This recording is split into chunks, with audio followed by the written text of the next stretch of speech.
través de las fibras del músculo cardíaco es lo mismo que un potencial de acción o que un impulso eléctrico. Y eso no era nada más que un flujo de iones a través de la membrana, ¿sí o no? Entonces estos discos intercalares lo que hacen es facilitar que esos iones que provocan el impulso eléctrico pasen de célula a célula con mayor facilidad. Esa es la diferencia, esa es su función, perdón. Ahora hablemos del potencial de acción en el músculo cardíaco. Todo esto, y resumido en esto lo vamos a ver ahorita mismo en la pizarra. Todos dense la vuelta.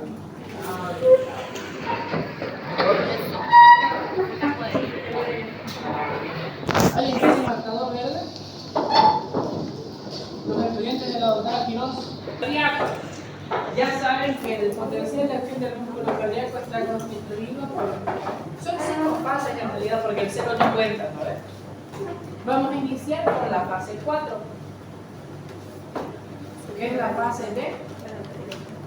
Esta es la fase 4. Y reposo. Héroe. ¿Me pizarra? Sí, sí. Ahí. Entonces, iniciamos con la fase 4, que es la de reposo. Se caracteriza porque el potencial de membrana en reposo está ¿a cuánto? Menos 85 milivoltios. ¿Ya?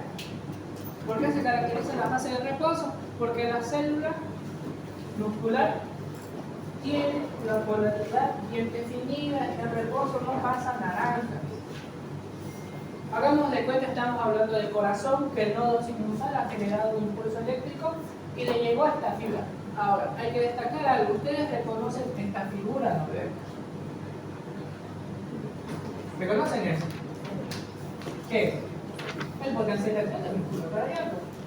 ¿Y esto de aquí qué es? ¿Les suena? Es el complejo QRS del electrocardiograma. Esto que estamos haciendo aquí, ese gráfico que se ve ahí de potencial de acción, es un registro, ¿cómo les puedo decir? Obtenido del mismo modo de que se obtiene un electrocardiograma. Pero ¿por qué existe esta gran diferencia entre esta y esta? Porque cuando nosotros obtenemos el gráfico del potencial de acción del músculo cardíaco, lo estamos haciendo a partir de una fibra muscular aislada. Una sola fibra muscular de este tipo, en el que nosotros conectamos un electrodo y esto va a un osciloscopio que nos va a decir si esta es neutra, si es negativa o si es positiva. Por eso se obtiene este gráfico. En cambio, en el registro electrocardiográfico hay tanta diferencia porque esto es resultado de todos los vectores de despolarización del corazón en su conjunto, no de una fibra aislada, sino de todo el corazón. Por eso existen esas diferencias, para que quede claro. Cuando veamos el electro y sus fundamentos en práctica al volver de vacaciones, vamos a hablar de esos fenómenos. Entonces llega el impulso eléctrico del nodo sinusal y despolariza a esta célula. Ya saben lo que es despolarización y todo lo demás. Se genera la típica espiga del potencial de acción, un poco más recta por supuesto, y con esto inicia la fase 0 del potencial de acción, que es la fase de, vamos a hacer así, de despolarización. ¿Por qué se caracteriza esta fase de despolarización del músculo cardíaco? Por el ingreso de grandes cantidades de iones sodio, que se encargan de positivizar la célula del músculo cardíaco hasta un valor positivo de más 20 milivoltios. Y es por eso que decimos que el potencial de acción del músculo cardíaco equivale en total ¿a cuánto? A 105 milivoltios. Eso nos dice el Guyton, lo podemos corroborar con la... ¿Pueden apagar la luz un rato? lo podemos corroborar con la teoría que nos da el libro. El potencial de acción cardíaco es de 105 milivoltios en total. ¿Enciende la luz? Entonces, esta es la fase de despolarización. Hasta aquí es todo como nosotros sabemos. A partir de aquí, empiezan a ocurrir fenómenos un tanto raros. Como si se tratase de cualquier otra célula, luego de que se despolarice y se llegue a este valor positivo, se cierran los canales de sodio, deja de fluir este ion, y como les digo, como si fuera cualquier otra célula, la permeabilidad de la membrana a los iones potasio aumenta. Esa es la forma fea de decirlo. La forma bonita es decir, se abren los canales de potasio. Porque recuerden que esta es una célula. ¿Cuánto de potasio hay adentro? 140 miliequivalentes. ¿Y cuánto hay afuera? Apenas 4 miliequivalentes. Si se abre un canal, recuerden que los canales participan en la difusión. Y la difusión siempre se da de donde hay más a donde hay menos. Entonces se abren los canales de potasio, lo que se traduce como aumenta la permeabilidad de la membrana a los iones potasio. Y vamos a ver que empieza un periodo de repolarización inicial, y esa es la otra fase que vamos a estudiar.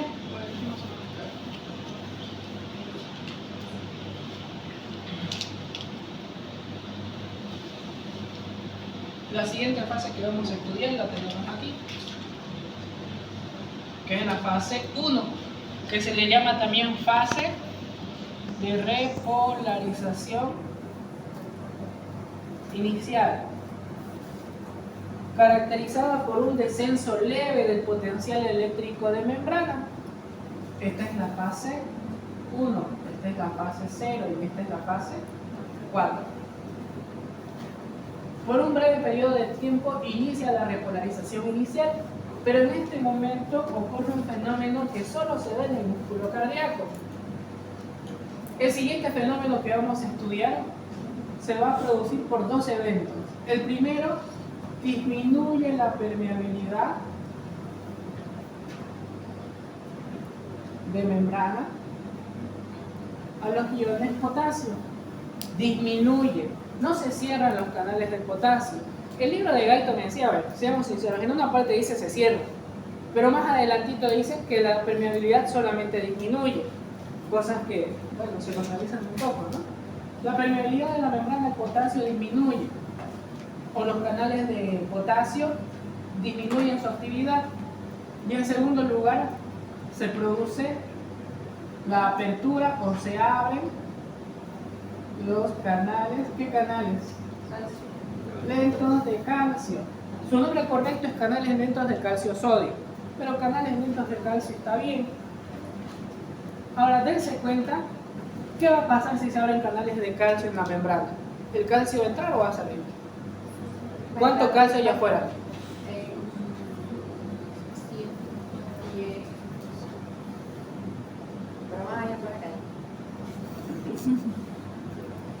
Fabiana, ¿se acuerda cuánto calcio hay afuera en el líquido extracelular? Adentro sí. Adentro es fácil, es 0,00001. ¿Afuera?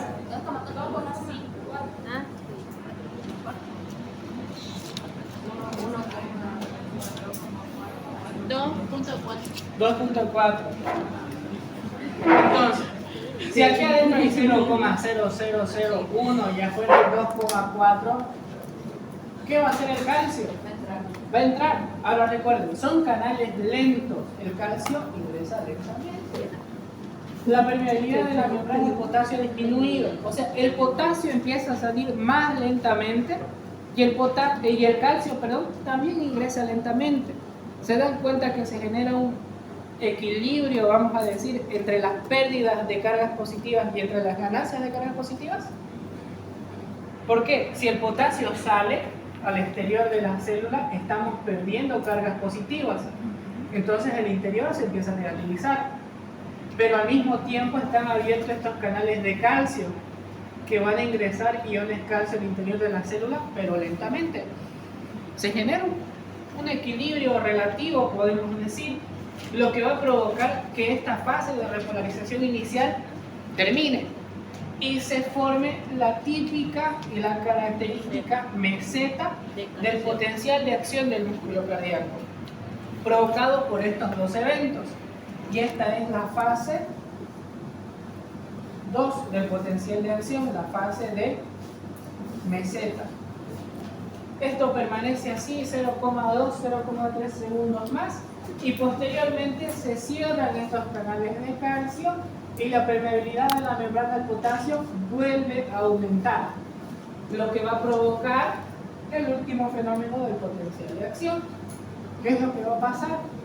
Si va a aumentar la permeabilidad de la membrana al potasio de nuevo, todos los canales de potasio van a funcionar como de costumbre y los canales de calcio se han cerrado. O sea, el potasio va a empezar a salir al exterior de la célula, va a difundir hacia el exterior. La pérdida de estas cargas positivas hace que la membrana se vuelva a negativizar hasta su valor de reposo. Y esta es la fase 3 del potencial de acción, que es la fase de repolarización. Y con esto volvemos a la fase 4, que es la de reposo. Al final no ocupé el marcador verde, ¿no? Ahí está. Así es como se genera el potencial de acción del músculo cardíaco y esas son todas sus fases. ¿Me sirve? Me voy a olvidar a propósito de devolverlo.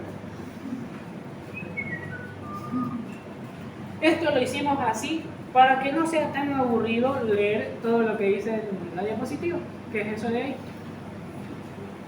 Todo lo que acabamos de hacer así, aquí, es lo que está explicado en la diapositiva. ¿Puede apagar la luz, por favor? ¿Se dan cuenta? Vean la diapo. Esto es lo mismo que acabamos de explicar en la pizarra, pero explicado paso a paso y para que no se les olvide. Entonces, continuemos hablando del músculo cardíaco. Recordemos, el tejido nervioso lo veíamos y explicamos que todos aquellos tejidos que son excitables o que tienen la capacidad de excitarse, también tienen, vamos a decir, el derecho a poder tener un periodo de descanso. A esto le vamos a llamar periodo refractario. Este periodo refractario es el intervalo de tiempo durante el cual un impulso cardíaco normal no puede volver a excitar una zona que ya se ha excitado con anterioridad. Eso es el periodo refractario y es importantísimo para explicar los fenómenos que se dan durante algunos tipos de arritmias. Tenemos un periodo refractario normal para los ventrículos y para las aurículas. Y vamos a ver que el periodo refractario para los ventrículos es mayor que el de las aurículas, de 0.25 a 0.30 segundos. En cambio, en las aurículas es de 0,15, apenas la mitad. Eso en primer lugar es importante hablar del periodo refractario. Y en segundo lugar, ¿cuáles son las diferencias que existen entre la contracción del músculo esquelético y en la contracción del músculo esquelético y el cardíaco? No sé si recuerdan, les voy a poner la retina así. Ah, no, pero ustedes no lo vieron. No. ¿Cuáles son las diferencias? Cuando hablamos del músculo esquelético en general, la contracción es un proceso bastante fugaz, es rápido, no tiene que sostenerse en el tiempo. Si ustedes quieren mover un brazo, lo mueven y ya, ¿sí o no? En cambio, en el corazón el fenómeno no se da así, sino que esto se tiene que contraer y tiene que mantenerse contraído por un periodo breve de tiempo para que la sangre se vea inyectada. Y es por eso mismo que yo les pregunto, a ver, ¿cuál es el guión fundamental que se necesita para que se dé la contracción del músculo? Calcio. Mayor calcio es sinónimo de mayor fuerza de contracción, para que se den una idea. Entonces, ¿cuál es la diferencia entre el músculo esquelético y el cardíaco? Cuando hablamos de músculo esquelético, el calcio necesario para la contracción es dado directamente por los retículos sarcoplásmicos, ¿se acuerdan? Y este calcio es suficiente para la contracción del músculo esquelético. Pero en el caso del músculo cardíaco, el calcio que aporta el retículo sarcoplásmico no es suficiente, es muy poco y requiere de más calcio. Y la pregunta es: ¿de dónde va a venir este calcio extra que se necesita? Proviene directamente, chicos, del líquido extracelular, directamente de ese sitio. ¿Mediante qué estructuras? Los túbulos T. Los quiero molestar un poco. ¿Qué son los túbulos T? Perdón, no le quería. ¿Qué son los túbulos T? A ver. No tenemos auxiliaristas, normalmente.